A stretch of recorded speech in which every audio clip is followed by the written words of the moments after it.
Slap Viper. Hey guys, what's up? Quincy here, and today I'm doing my predictions for TJPW Wrestle Princess 5, the fifth installment of Wrestle Princess. And I did predictions before in the past, but I did those on more of like a text base, and a more text base. And so here I'm actually going to do the predictions on a video to give you guys more of an explanation for my reasoning and whatnot. For the first match, here we have Haru Kashiro taking on Runa Kubo, a rematch from last year's Wrestle Princess. Last year, Runa Kubo did get the win against Haru Kashiro. That was Runa Kubo's first win. If you're wondering why I'm looking over here, it's where the match card is residing. It's on my second screen. That's what you're wondering. But yeah, looking at this, I really feel as if Haru is going to get her win here. In my heart, I feel it is Haru Kashiro going to get the win against Runa Kubo. So they're each both going to be one. Next match here, it is Kaya Torabami, Yappy, Imawari taking on the team of Uda Takami. However you say it, Uda, Kira Summer, and Chika Nanase. Here in this 6-woman tag, of course, as we know, Yappy recently coming to TJPW, being signed as more of a full-time-ish roster member. I think she'll still be able to do like other stuff, take other bookings in other places. She's more ingrained into the roster as of now.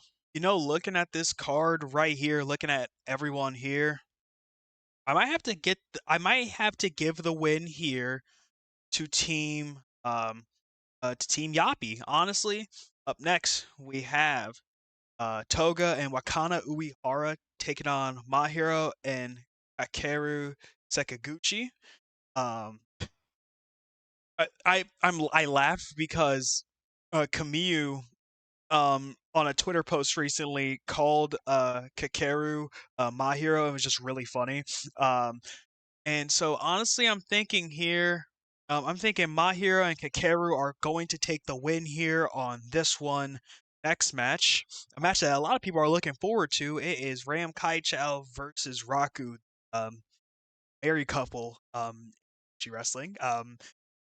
Their their interview or the press conference they had was really funny because they just did not want to fight. They were just like, why was this match even made? I don't want to fight her. And then you see Kota, I think it was Kota, like about to fall asleep in the corner and stuff like that. It was really funny here. But I already know this match is going to be a who and a half. I really feel as if Ram Kaicha is going to take the win here. We have Maxi Pal, Aja Kong, and Palm Harajuku taking on the team of Shino Suzuki, Rika Tatsumi, and Yuki Ano. Special guest referee Shiori. Hopefully, I'm saying her name right. Shiori Aoki. Hopefully, I'm saying the name right. Shiori Aoki, as you guys know, was referee before in the past that did like cartwheels and stuff like that. Really funny individual. She's a really just really funny. And honestly, when I'm looking at this card right now, when they advertised it was like Max, Aja Kong, and Palm teaming up, I was like, no matter who they're going against, they're losing. They could have went against like Prime Yuka, Prime Saki Akai, Prime Miyu, Yamashita, and I still feel as if Max, Aja, and Palm would have came out with the win. Possibly, this might be not just a match of the night contender, but a match of the year contender. We have Emi Sakura versus Shoko Nakajima.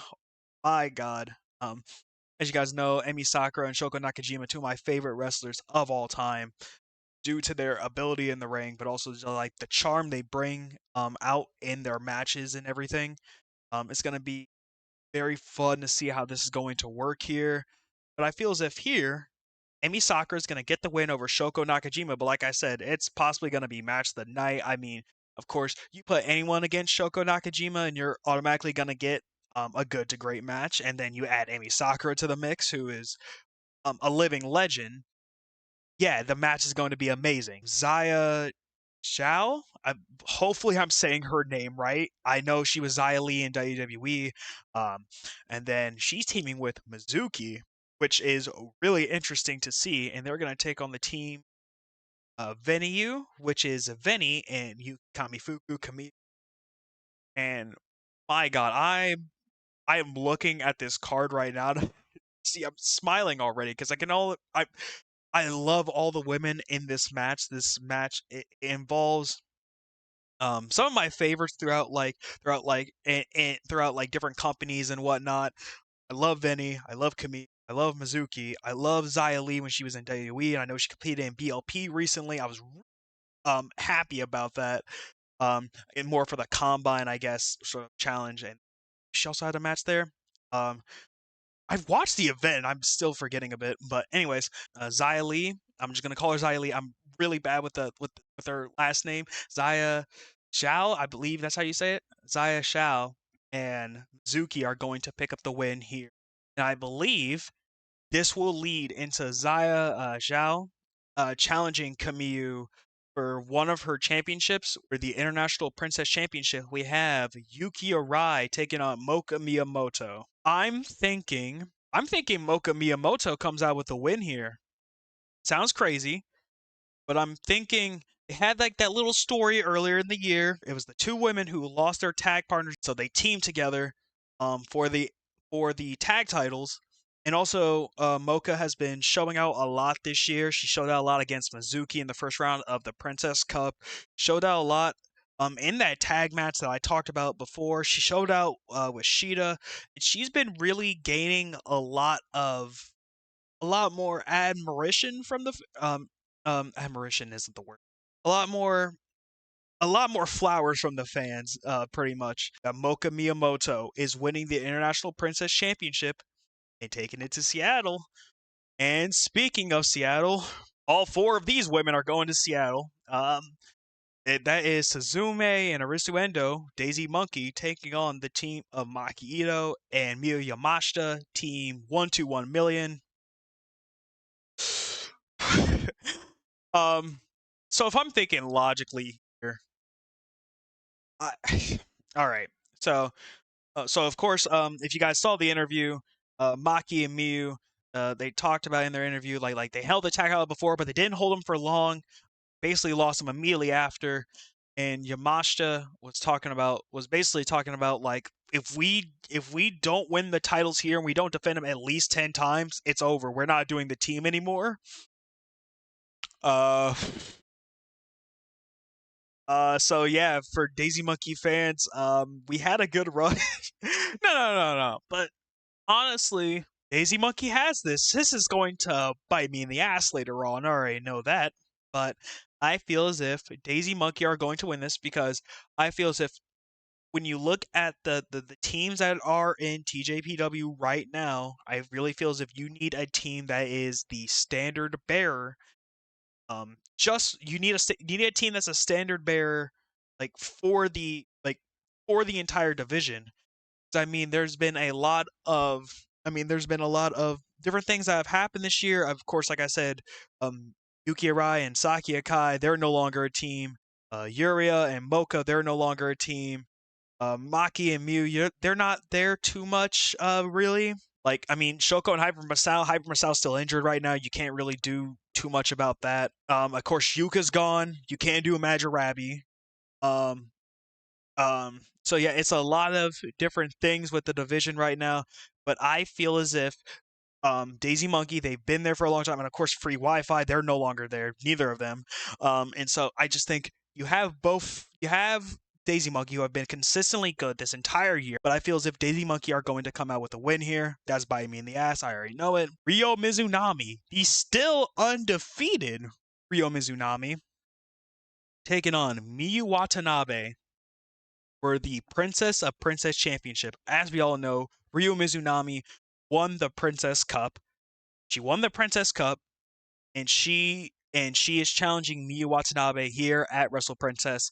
Of course, we know Ryo Mizunami, like I said, undefeated in TJPW. She's lost tag matches. She has never been pinned or submitted in TJPW. And she's actually beaten Miyu Watanabe before. So I'm going to make a little bit of a theory here, a little bit of a theory. I do not think Ryo Mizunami was supposed to win the Princess Cup. I think it was supposed to be Yuka Sakazaki. Hear me out, hear me out, hear me out. So the reason I believe that is because Miyu Watanabe this entire year has been on a war path of proving herself, of wanting to prove herself right, wanting to prove this, and that. And I mean, in this entire year, she's defeated 3 of the 4 pillars of TJPW. She's three of the 4 pillars of TJPW. She defeated Miyu Yamashita to win the belt. She defeated Shoko Nakajima to retain the belt. She defeated Rika Tatsumi to retain the belt. And she's been booked very strongly this entire year. She doesn't really take a lot of losses. She hasn't. I can probably count on one hand the amount of time she's been actually like pinned or submitted this year, or just pinned. Like she doesn't really submit. But so what I was thinking what was going to happen was because last 2022 TPC, Miyu Watanabe, Yuka Sakazaki, they were in the finals. Yuka won. A lot of people were mad about that, of course. And I think a lot of Watanabe's run was about also overcoming a lot of the things that overcoming a lot of the things that made her unable to win the championship in the past. I mean, think about it. She finally defeated Miyu Yamashita, not finally defeated her. Like she defeated her in the past, of course. But I mean, on like this big stage and everything like that to beat Miyu Yamashita like that. And then, of course, beating Shoko Nakajima when Shoko Nakajima pinned her before, right? Pinned her before, like in a tag match previously, beat her because Shoko was talking a lot of stuff, saying like this new era doesn't start until I allow it. And then, of course, Rika has always beaten Miyu Watanabe. Miyu Watanabe has never beaten Rika, and she finally beat her this year. And so, who is the final piece of that puzzle that they were going to have for Miyu Yamashita to really be seen as a world beater? Because I think they're going to need another world beater. Because, like I said, Miyu Yamashita, she's not going to be there a lot. Akito, she's not going to be there a lot. You need another world beater for like these young up and coming talents that like they need like someone big to beat. So Miyu Watanabe is the girl that you need, and I think they were going to have Yuka win the Princess Cup this year. I don't think Ryo Mizunami was supposed to be in it. It was supposed to be Yuka winning, going all the way to the finals, and then challenging Miyu Watanabe, reminding her of that loss 2 years ago. But Yuka was injured. She was injured. She had, in that match with Emi Sakura in AEW, she got injured, and she could not compete. She was physically unable to compete. She was not medically cleared to compete. And so, what's the next best option? You can't even do Saki Akai. Saki Akai's retired. You need to do Ryo Mizunami. Ryo Mizunami, she's unbeaten. She's beaten Miyu in the past. That's a big loss that still haunts Miyu Watanabe. And I really think Miyu Watanabe is being Ryo Mizunami because that's going to be the substitute for Yuka. That's going to be the substitute for Yuka because I really feel as if Yuka was supposed to win. It's supposed to be Miyu Watanabe versus Yuka Sakazaki for Miyu to finally overcome that, and that would have been the final pillar she needed to beat. She would have been the second person besides you to beat all the pillars in singles action. First announcement, check the pinned comment because there's a section on this Discord server that I'm in, Bio's Joshi Bar. The Joshi Bar, of course. It's not just about Joshi, it's also about like different sorts of wrestling from around the world. We have a great community of people there. People that hopefully, if you're not already a part of the Discord, make sure you join us. The pinned comment below. A lot of the people there, they're my friends. I care a lot about them. And there's even a little section on the Discord dedicated to like stuff about SlapViperLLC. It could be they have the nerd zone, which is just me just rambling and just talking about different stuff here and there. There's the recommendation. If you guys want to make a video recommendation, that would also be cool as well. And then also there's the Quincy Weedia channel, not media, Weedia. It's about like my tweets and videos and stuff like that. So if any of that interests you, we also have stuff relating to a bunch of different promotions like TJPW, STARDOM, Marigold, Sendai, and different stuff like that. We have a bunch of different sections and everything. You talk about your music, talk about your food, talk about, you can vent in there if you want. No Among Us. You can do this and that. We have watch alongs of different shows. We have a wheel sometimes that we spin. So and also that's where I'm when I'm not busy, I spend a lot of my time there, just chatting with people and whatnot. So if you guys are wanting to, make sure to click that link in the pinned comment below. And the second thing, I will not reveal their name. I will be collabing with someone soon. You guys will know who it is as we get closer to time. Just know I'm collabing with someone soon. I hope to see you all there. It's gonna be actually related to Wrestle Princess, which is the funny thing. So, like I said, I'm not gonna spoil anything yet. We're still trying to figure out good schedule and everything. I'm still trying to figure out a good schedule for everything. As you guys know, I started this new job and everything. But yeah, those are my predictions. Thank you all so much for watching. Buy W and use code SlapViperLLC at checkout for 10% off your W order. Donate to my coffee below if you want. Like, comment, share, and subscribe. This is Quincy of SlapViperLLC, and I will talk to you all later. Take care.